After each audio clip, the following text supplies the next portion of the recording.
And the first hidden habit of the Bible is called guard your Eden. Guard your Eden.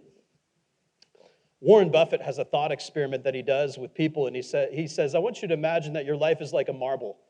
And he says he goes to people and he says, would you be willing to take your marble, and if somebody brought you a huge jar filled with billions of marbles that represented all of the other people's lives in the world, would you be willing to take your marble and trade it for one of those marbles and live that person's life instead? And he says, if your answer is no, he says, my friend, you are living a blessed life. Now, speaking of a blessed life, how many of you remember the first time you ever went to Disneyland? You show up in the parking lot. There's the tram that takes you from the parking lot to the entrance. Maybe you remember the monorail and you get up to the gates of Disneyland. There's the train that goes by and you get checked in and you walk down Main Street for the first time. I remember as a kid going in California with my grandparents, and there's cotton candy smell, there's popcorn. You get to the end, there's soda pop corner, there's the ragtime piano player playing on the corner there. You go to Pirates of the Caribbean ride, which later on in life you realize that that's where all the parents go to take a nap. Is the Pirates of the Caribbean ride to get a break from Disneyland. Or maybe you remember the Swiss Family Robinson tree and the sights and sounds. Now I think it's called the Tarzan tree. I don't remember.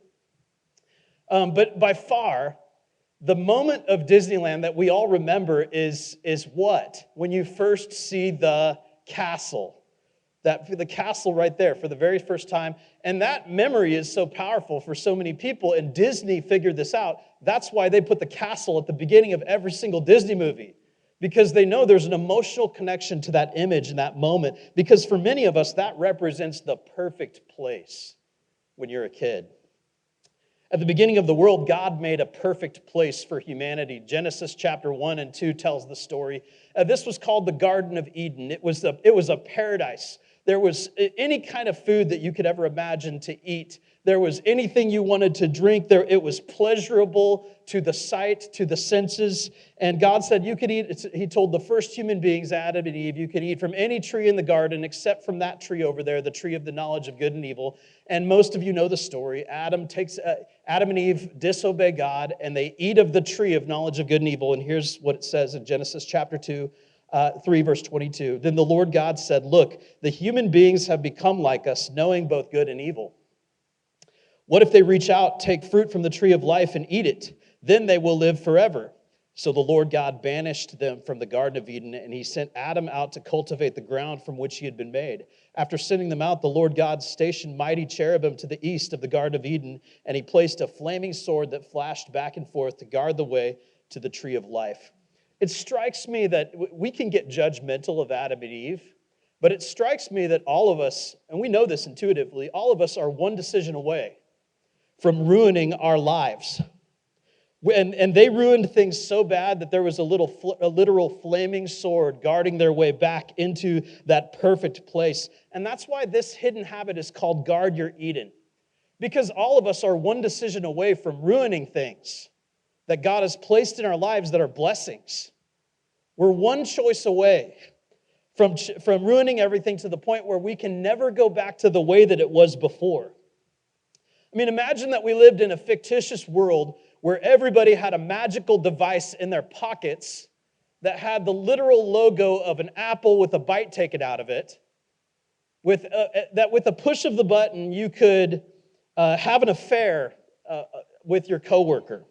With the push of a button, you could send an emotional text to a boss and lose your job. With the push of a button, you could gamble away your life savings in sports betting.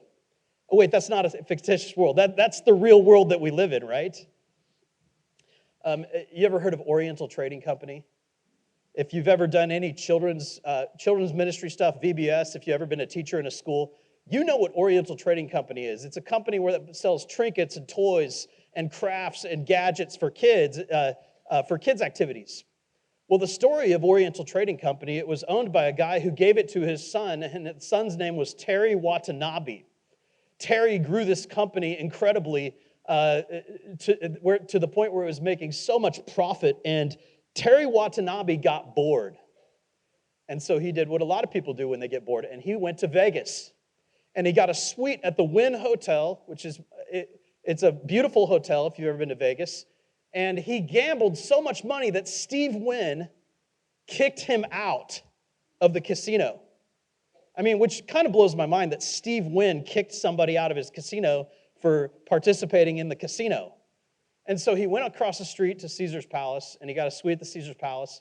And over the course of the next year, it's estimated that Terry Watanabe gambled away $278 million. He lost his dad's company. He lost everything that was important to him, and he will never get it back. So the question is, what is it that you need to guard? What is your Eden? What is that thing that God's put into your life that's a blessing that you don't want to mess this up? And all these other habits are going to be more proactive. Here's something you need to do. But what if the first habit is just stopping and saying, what are the things that God has put in my life that are important to me, that are blessings to me, that I need to guard? And the thing about guarding is 90% of the time you're doing nothing. You're just being vigilant. Guarding your Eden can be something super small. It can be like, if you value your family, it could look like putting your phones away at mealtime, where you say, hey, my family is so important to me that we're going to put this practice in place to guard that time, because I know that in a few short years or a few short amount of time, my kids are going to be in college. This is precious time that we have.